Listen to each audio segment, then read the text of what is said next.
Hey everyone, welcome back to Measure and Mix. So today I wanted to share with you guys how I made this faux fireplace with the faux shiplap inside of it and above the mantle. I was inspired by a picture I saw on Pinterest of a beautiful faux fireplace with an electric heater inside of it. I had one of those electric heaters, this one behind me here, and I've had it for so many years I did not know what to do with it. And when I saw this picture, I thought that this was the perfect idea for it. So I clicked on the picture and it did take me to a blog and it showed me the directions on how to make the mantle. It didn't show me what they did for the shiplap. I kind of just skimmed through the blog just to kind of see how they did everything. So I'm really not too sure on what they used for their shiplap. But yeah, I loosely based mine off of this blog. So I'm going to link that down below in my description box. Mine is different, of course. It has different dimensions, and then also I built a base for mine. So I'm really excited to share it with you guys. I do want to let you know that I am not a professional builder. So of course there are better ways of doing things, and my way is not always the right way of doing it, but I did what works best for me. I just hope you guys are inspired to build your own things from this video. Whether or not you like this faux fireplace or what I did, I just want to inspire you guys to make your own things. I did this all by myself without anybody's help, so I'm really proud of it and I really love how it turned out. So with all that being said, let's go ahead and get started.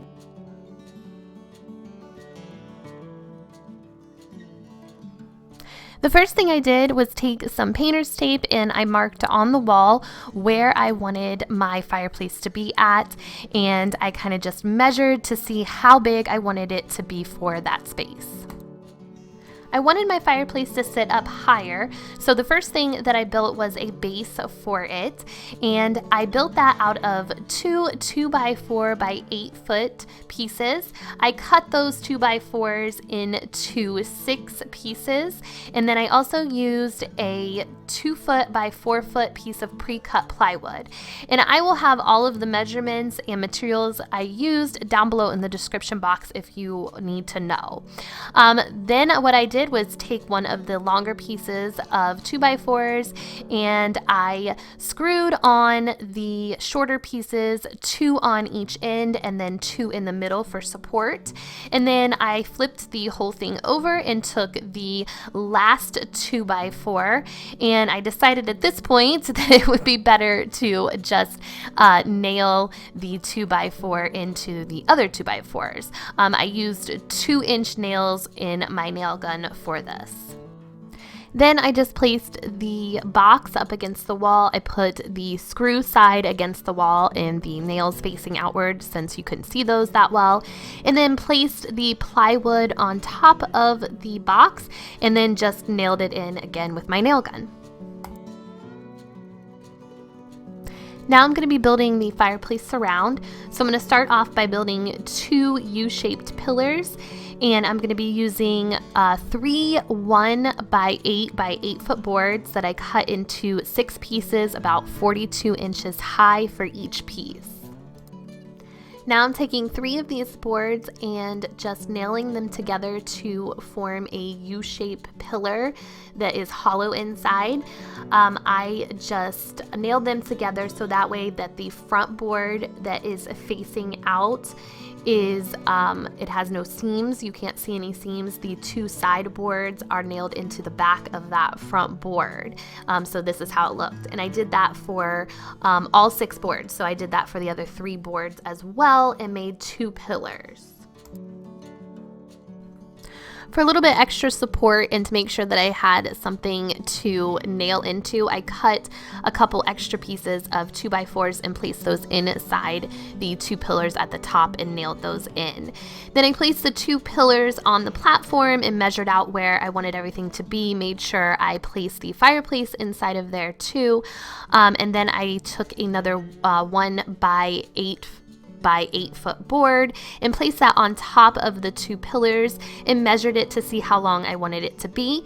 And then I cut that and I nailed it to the top of the 2 pillars.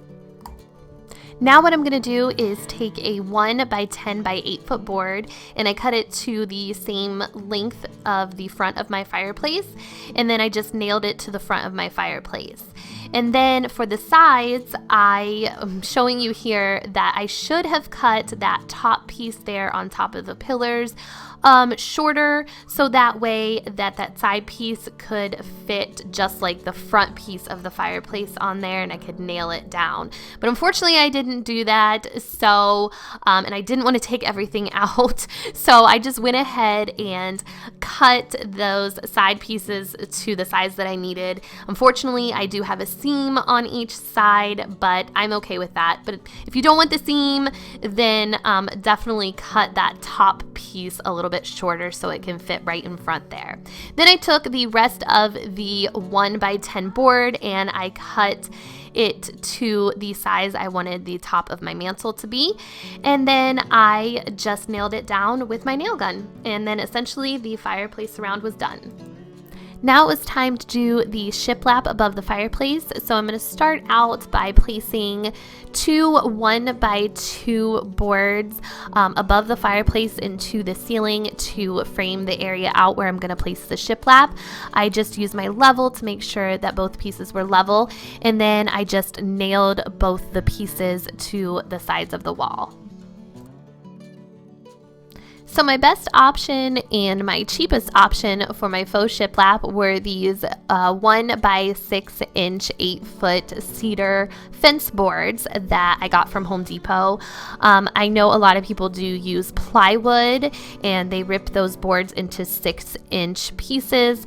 Unfortunately, I don't have a table saw to do that, and Home Depot says that they do not rip boards because of safety concerns.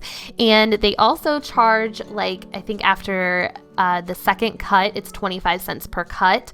So the cedar fence boards were really my best option, and I think they were a little less than $2.50 a board, which wasn't bad. I used 12 of them. So I just cut my boards to the lengths I needed and then nailed them to the wall with my nail gun. Now for the top towards the ceiling, since my ceiling was slanted, this was a little tricky.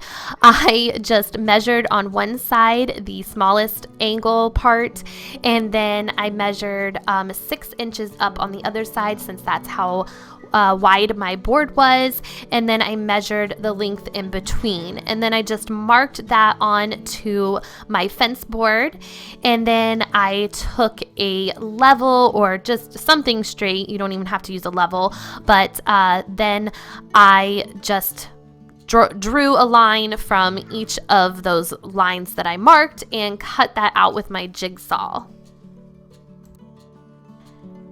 And thankfully, the first cut, I actually got it right, and it fit perfectly into that angle on the wall there. And then I just nailed it to the wall.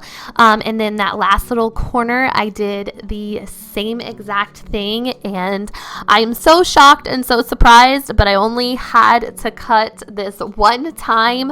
I think measuring 2 or 3 times definitely makes a difference, and then cut once. So, and then I just placed it on the board and nailed it up. Then now it was time to shiplap the inside of the fireplace, and I just basically did it the same way. I cut my boards to fit inside between the 2 fireplace pillars and nailed those to the wall.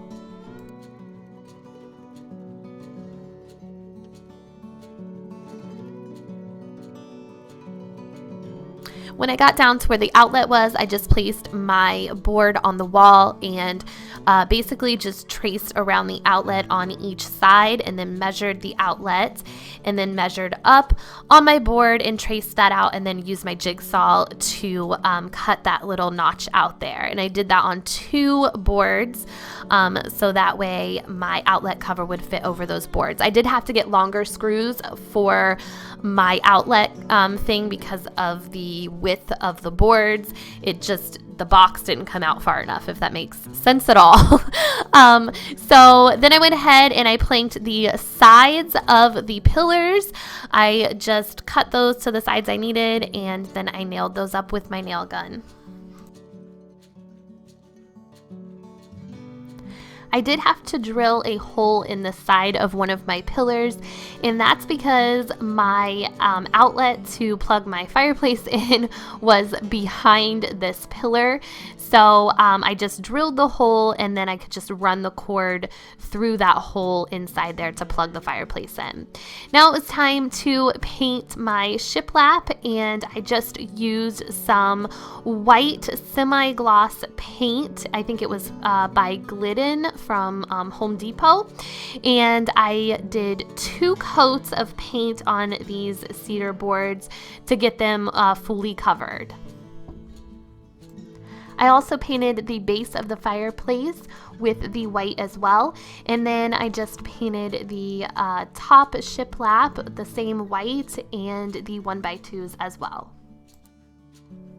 Next, I wanted to give the fireplace more of a finished look, so I took some of this molding I got from Home Depot and I cut some pieces to go around both of the pillars of the fireplace at the bottoms, and I cut the sides at a 45-degree angle so that way they met in the corner there, so that way it would give it a finished look, and then I just nailed them down with my nail gun. I also did this around the top where you could see the seams from where the wood meets the mantle and the pillar.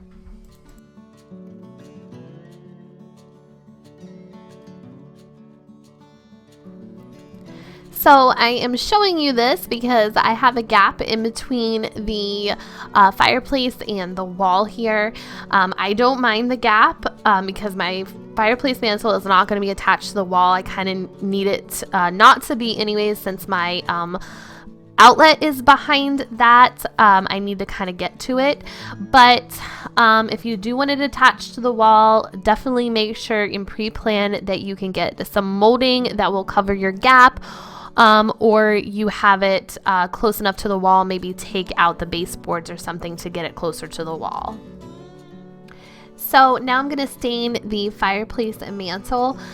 So for that, I'm going to use this Varathan wood stain in the natural color. And I just picked that because I wanted to keep this light and bright. I did give the fireplace mantle a light sanding. And then I also tried to fill in some of the nail holes or gaps that I had in the molding with some wood filler and sand that down. Alright guys, that is it for this faux fireplace. I really love how it turned out. It is a beautiful addition to my master bedroom, and it only took me a weekend to do this project. I hope that this inspired you to build something of your own. If it did, make sure to give this video a thumbs up, and don't forget to hit that subscribe button and the notification bell before you leave if you are new here.